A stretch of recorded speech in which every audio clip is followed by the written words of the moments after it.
خوش آمدید۔ ظاہر اس میں کوئی دو رائے کیا ہوگی کہ تمام جو اذکار ان میں سب سے اچھا ذکر کس کا ہے؟ ظاہر خداوند تعالیٰ کا ذکر ہے، اور یہ بھی ہم پڑھتے ہیں مفہوم ہے کہ اللہ کے ذکر میں اطمینان قلب ہے، تطمئن القلوب۔ یہ اللہ کا ذکر کیا ہے؟ اس سے اطمینان قلب کیسے حاصل ہو؟ اگر کوئی ایسی کیفیت میں ہو کہ ذکر خدا کر رہا ہے لیکن اطمینان قلب نہیں پا رہا ہے، کیوں، کیسے؟ اس پہ بات کرتے ہیں، مختصر وقت میں جامع گفتگو ہوگی انشاءاللہ۔ مفتی سہیل صاحب سنائیں۔ بسم اللہ الرحمن الرحیم، صلی اللہ علیہ وعلی آلہ واصحابہ وبارک وسلم۔ اللہ بذکر اللہ تطمئن القلوب، آگاہ رہو کہ اللہ کے ذکر میں دلوں کا چین ہے، روح کا چین ہے۔ اور اس کی وجہ یہ ہے کہ روح جو ہے یہ امر ربی ہے۔ یہ جو ہمارا جسم ہے نا، اس کی مادی ضروریات یہاں کی ہیں، لیکن روح کی ضروریات پھر وہاں کی ہیں۔ جو ریکوائرمنٹس ہیں وہ قرآن کی تلاوت ہے، اللہ کا ذکر ہے، اسی سے روح کو، دلوں کو چین ملتا ہے قرآن۔ اچھا، پھر محبت کا ایک تقاضا یہ بھی ہے کہ آپ اس کا ذکر کریں جس سے آپ محبت کرتے ہیں۔ قرآن کریم میں کہ اشد حب للہ، ایمان والے سب سے بڑھ کر اللہ سے محبت کرتے ہیں۔ تو ایک تقاضا یہ ہے کہ اللہ تعالیٰ کی اطاعت کی جائے، دوسرا تقاضا یہ کہ اس کا ذکر کیا جائے۔ قرآن کریم میں بھی ہے نا، فاذکرونی اذکرکم، تم مجھے یاد کرو میں تمہیں یاد کروں گا۔ اور حدیث قدسی میں ہے کہ اذا ذکرنی فی نفسہ ذکرتہ فی نفسی واذا ذکرنی فی ملأ ذکرتہ فی ملأ خیر منہم، کہ میرا بندہ جب مجھے یاد کرتا ہے میں اسے اپنے جی میں یاد کرتا ہوں، جب وہ جماعت میں یاد کرتا ہے تو میں اسے اس سے بڑھ کر فرشتوں کی جماعت میں یاد کرتا ہوں۔ یاد رکھیں کہ ذکر الہی سے سب سے بڑا فائدہ یہ ہے کہ سب سے پہلے زبان اللہ کا ذکر میں مشغول ہوتی ہے، جب یہ عادی ہو جائے تو باقی سارے اعضاء حتیٰ کہ دل بھی اللہ کے ذکر میں مشغول ہو جاتا ہے۔ اسی لیے فرمایا الذین یذکرون اللہ قیاما وقعودا وعلی جنوبہم، کہ ایمان والے ہمیشہ اللہ کا ذکر کرتے ہیں، چاہے وہ لیٹے ہوئے ہوں، چاہے بیٹھے ہوئے ہوں، چاہے کھڑے ہوں۔ کیا کہنے ہیں، کیا کہنے ہیں قبلہ مفتی عامر صاحب؟ بسم اللہ الرحمن الرحیم۔ بلا شبہ اللہ کے ذکر سے دلوں کو اطمینان ملتا ہے۔ اس کی ظاہر سی بات ہے کہ یہ وجہ تو ہے ہی کہ اللہ سے ہمارا تعلق دل سے ہے، تو دل کو اطمینان تو لازمی سا ملے گا۔ لیکن ایکوسٹک سائنس اور فونیٹک سائنس نے اس کے اوپر باقاعدہ لفظ اللہ کے اوپر ریسرچ کی، تحقیق کی کہ اس کو جب ہم ادا کرتے ہیں، تلفظ کرتے ہیں، تو اس کے جو وویلز ہیں الف، لام اور ہا، یعنی الف کو جب ہم ڈیلیور کر رہے ہوتے ہیں تو اس وقت ہم سانس جو ہے وہ انہیل کر رہے ہیں، لام کے اندر ایک اتنی سافٹنس اور نرمی ہے، اور ہا کے اندر ہم ایکسہیل کر رہے ہوتے ہیں، ریلیز کر رہے ہوتے ہیں۔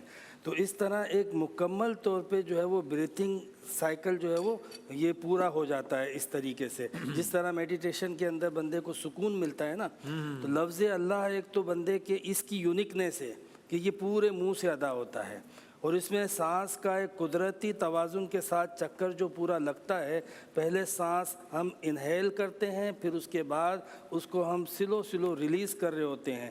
تو اس انداز سے میڈیکل سائنس خود کہتی ہے کہ اگر کوئی بلیور نہ بھی ہو تو اس کو پھر بھی لفظ اللہ پکارنے سے فائدہ ہوتا ہے۔ تو جب ایک مسلمان ہو، مومن ہو، دل سے تعلق بھی رکھتا ہو، تو ان تین چیزوں کے ساتھ ساتھ اس کی ایک ایموشنل اٹیچمنٹ بھی ہو جاتی ہے۔ تو پھر جب وہ اپنے رب کو پکار رہا ہوگا، اس خالق کو پکار رہا ہوگا جو اس کو نعمتیں دیتا ہے، سانسیں دیتا ہے، زندگی دیتا ہے، اس کے اوپر ہر طرح کی اس کی ضرورتوں کو پورا کرتا ہے، تو جب بندہ اس ہستی کو پکارے گا تو نو ڈاؤٹ کہ اتنا اطمینان، اتنا سکون اور اتنی خوشی اور فرحت محسوس ہوگی کہ بندہ سوچ نہیں سکتا۔ یہ ہماری بدقسمتی ہے کہ ہم پتہ نہیں کس کس کو یاد کرتے ہیں، اور جس کو یاد کرنا چاہیے۔ اللہ فرماتا ہے یا ایھا الانسان ما غرک بربک الکریم، اے بندے تجھے تیرے رب کریم سے کس نے غافل کر دیا، ہم اس سے غافل ہیں۔ کیا کہنے ہیں قبلہ عمران بشیر صاحب؟ بسم اللہ الرحمن الرحیم۔ جب دل ٹوٹ جائیں، اپنے بھی بیگانے ہو جائیں، سارے دستک دے دے کے دروازے وہ بھی بند ہو جائیں، اس وقت بھی ایک دروازہ کھلا رہتا ہے، اور وہ ایک پکار کے اوپر کائنات کے سب سے بڑے مجرم کو معاف کرنے کے لیے تیار ہے کہ اے رب میری توبہ۔ اس لیے حدیث پاک میں آتا ہے، بخاری کی روایت ہے، مثل الذی یذکر رب والذی لا یذکر رب مثل الحی والمیت، جو ذکر کرنے والا ہے وہ زندہ کی مثال، اور جو ذکر کرنے والا نہیں وہ مردہ کی مثال۔ ایک حدیث میں، حدیث قدسی ہے، اللہ تعالیٰ فرماتے ہیں عبدی ان ذکرتنی ذکرتک، جب جب تو مجھے یاد کرتا ہے، میرا ذکر کرتا ہے، میں تیرا ذکر کرتا ہوں. واہ. وَإِن نَسِيتَنِي ذَكَرْتُكَ، اور اگر تو مجھے بھول جاتا نا میں پھر بھی تجھے یاد کرتا رہا. عبدی انا خیر لک من کل شیء، اے میرے بندے میں تیرے لیے تمام چیزوں سے بہتر ہوں. اس مالک کو ہمیشہ یاد کریں. زندہ ذکر کرنے والے کی ہر چیز کی قرآن ایک لمٹ دی ہے، لیکن جب ذکر کی باری آتی ہے تو قرآن کہتا ہے یا ایھا الذین آمنوا اذکروا اللہ ذکرا کثیرا وسبحوہ بکرۃ واصیلا، کہ اللہ کا ذکر کثرت سے کیا کرو. کیا بات ہے، سبحان اللہ. کیا کہنے قبلہ لا الہ الا اللہ وہ ذکر ہے کہ جس میں حروف لب نہیں ہے، آپ کے لب نہیں ہلتے. لا الہ الا اللہ صحیح صحیح فقط زبان صحیح ہلتی ہے. صحیح.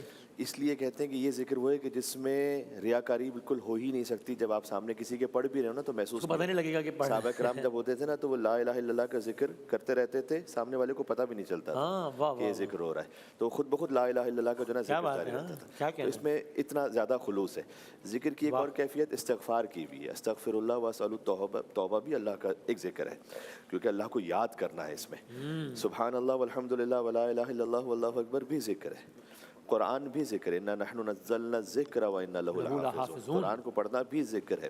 نماز بھی ذکر ہے. اقیم الصلاۃ لذکری، نماز قائم کرو میرے ذکر کی وجہ سے. اور سرکار ختمی مرتبت ان کے آل پاک پر درود بھی ذکر ہے. اللہم صل، کیونکہ اس اللہم اے اللہ تو درود بھیج. نماز میں بھی ہمیں سلام روایت ہے حضور مکرم صلی اللہ علیہ وسلم پر، وہاں پر بھی درود ہے. تو خود بخود یہ سب کا سب جو ہے نا ذکر کی الگ الگ کیفیتیں. بلکہ یہ والا جو ذکر ہے، دیکھیں اللہ خود نماز نہیں پڑھتا، نماز کا اس نے حکم دیا اس لیے کہ وہ تو معبود ہے، ہم عبد ہیں، ہم نماز پڑھیں گے نا اس کی. لیکن ایک ذکر وہ ہے کہ اللہ بھی بندوں کے ساتھ شریک ہو کے کرتا ہے، وہ ہے ان اللہ و ملائکتہ یصلون علی النبی. ایک مرتبہ کسی عارف بزرگوان نے اپنے شاگردوں سے پوچھا تھا کہ اللہ اس وقت کیا کر رہا ہے. انہوں نے کہا ہمیں کیا پتہ اللہ کیا کر رہا ہے، وہ رب الارباب ہے، قادر و قدیر ہے، احکم الحاکمین ہے. کہا ہم بھی جانتے تو نہیں کہ اللہ کس وقت کیا کر رہا ہو، یعنی اس کے کیا افعال ہیں کیا، لیکن یہ کہ ایک بات طے کر سکتے ہیں کہ ان اللہ و ملائکتہ یصلون علی النبی، اللہ درود تو ضرور بھیج رہا ہے اپنے نبی پر. تو ایمان والو تم بھی اپنے نبی پر درود بھیجو. تو یہ وہ عبادت ہے کہ جس میں خود بخود اللہ یعنی اس نے بندوں کو اپنے ساتھ گویا شریک کیا ہے. یعنی اتنی بڑی اور عظیم الشان عبادت ہے. اور اس سے پھر آپ کے جو تمام حاجات کی برابری ہے، تمام مشکلات کا حل ہے.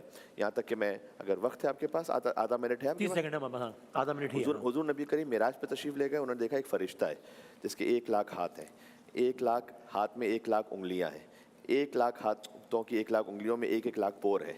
اس کو میں نے ایک دفعہ حساب کرنے کی کوشش کی، 1 لاکھ ضرب 1 لاکھ ضرب 1 لاکھ، تو وہ کیلکولیٹر نے تو ایرر دے دیا. پھر میں نے اے آئی سے دیکھا تو یہ تھا 1 کوڈریلین. 1 کوڈریلین کا مطلب یہ ہوتا ہے کہ 1 ملین پھر 1 بلین پھر 1 ٹریلین پھر 1 کوڈریلین. تو 1000 ٹریلین وہ اس کے ہاتھ اور انگلیاں اور پور ہیں. تو نبی کریم صلی اللہ علیہ وسلم نے کہا کہ تیرا کام کیا ہے؟ کہا جتنے بھی بارش کے قطرے ہوتے ہیں نا، قطرے وہ بھی میں گن لیتا ہوں، کون سے صحرا میں گرے، کون سے سمندر میں گرے، کون سے کہاں گرے، اور آدم علیہ السلام کی خلقت سے اب تک یہ سب میں گن لیتا ہوں. لیکن ایک ذکر کا ثواب نہیں گن پاتا، وہ ہے کہ جب آپ کی کچھ امتی مل کر درود بھیجتے ہیں نا آپ پر اور آپ کے آل پاک پر، وہ میں گن نہیں پاتا. وہ ثواب اتنا ہے کہ وہ 1 کوڈریلین والا فرشتہ بھی 1 لاکھ ضرب دے دے، وہ بھی گن نہیں پاتا، وہ بارش کے قطروں کو گن لیتا ہے. جزاک اللہ. کیا کہنا، بہت نوازے، بہت شکریہ تمام علماء کرام کا. اور آج ظاہر ہے دنیا کے کئی ممالک میں آج وسط رمضان 15 رمضان تو وہاں اب الٹا کاؤنٹ ڈاؤن شروع ہے. کل سے تیزی سے ماہ مبارک کے ایام گزر رہے ہیں. آپ اس نشریات سے متعلق سیگمنٹ سے متعلق اپنا فیڈ بیک ہمیں اس نمبر پہ دے سکتے ہیں، آپ کی اسکرین پر آتا ہے. ہمارے ساتھ رہنے کا بہت شکریہ. ایک بریک اور اس کے بعد سہروردی صاحب اذان فجر دیں گے انشاءاللہ.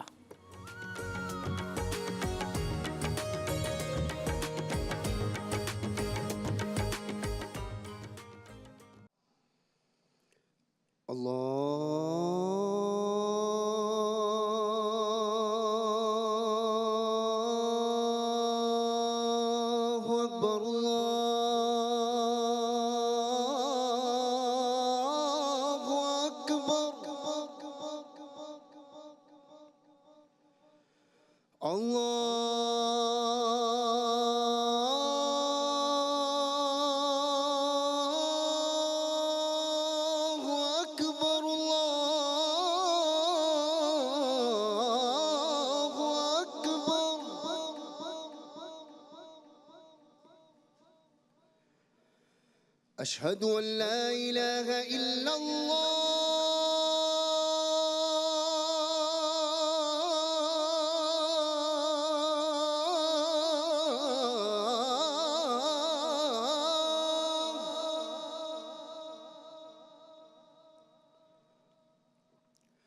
أشهد أن لا إله إلا الله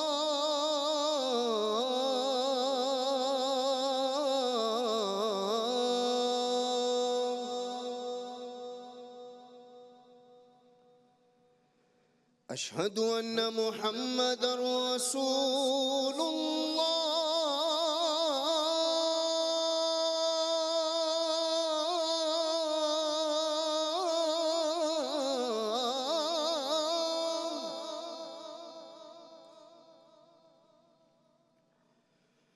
أشهد أن محمد رسول الله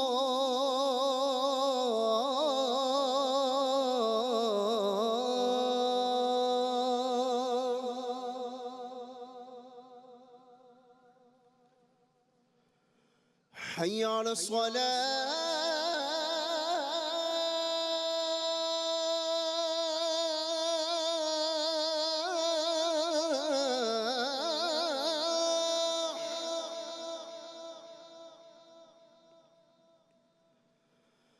حي على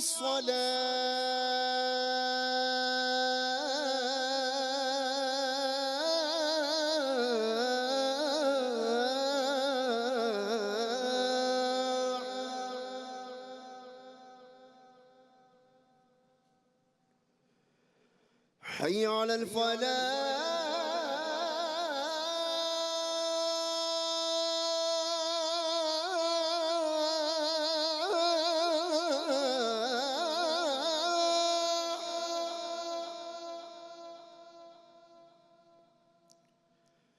حي على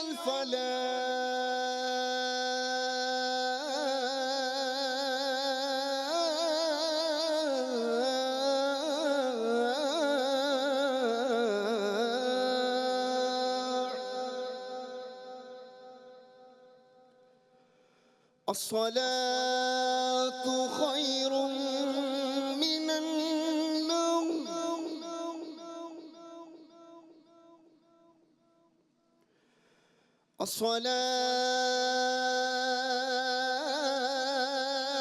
الصلاة خير من النوم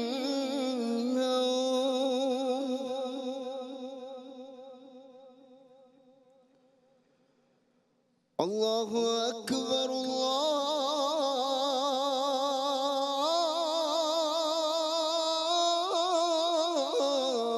الله أكبر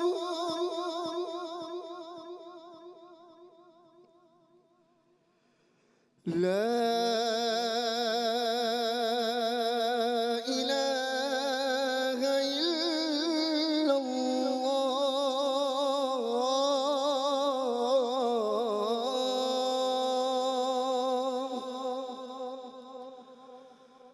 اللهم رب هذه الدعوة التامة والصلاة القائمة آت سيدنا محمد الوسيلة والفضيلة والدرجة الرفيعة وابعثه مقاما محمودا الذي وعده وارزقنا شفاعته يوم القيامة إنك لا تخلف الميعاد برحمتك يا أرحم الراحمين. جزاک اللہ، بہت شکریہ جناب محمد علی سہروردی صاحب نے اذان فجر دینے کی سعادت حاصل کی، اور یوں ہم اہلیان پاکستان 14th روزے میں 14ویں روزے میں داخل ہوں گے الحمدللہ۔ دنیا کے کئی ممالک میں تو آج 15واں روزہ 15th روزہ اختیار کیا جائے گا، گویا کئی ممالک دنیا کے وسط رمضان میں مڈ آف رمضان میں پہنچ گئے ہیں الحمدللہ۔ اللہ تعالیٰ خیر کا معاملہ فرمائے، اور انشاءاللہ ماہ مبارک کے ایام بہت روحانیت سے بھرپور، اور شان رمضان انشاءاللہ بہت روحانیت سے بھرپور گزرتا چلا جائے انشاءاللہ، اور ہم اس کا بھرپور فیض اٹھا سکیں اس ماہ مبارک کا، بشرط صحت و سلامتی و زندگی۔ آپ سے ملتے ہیں اب سے کچھ گھنٹوں بعد، یعنی کہ دوپہر 2 بجے انشاءاللہ۔ تب تک کے لیے اللہ حافظ و ناصر۔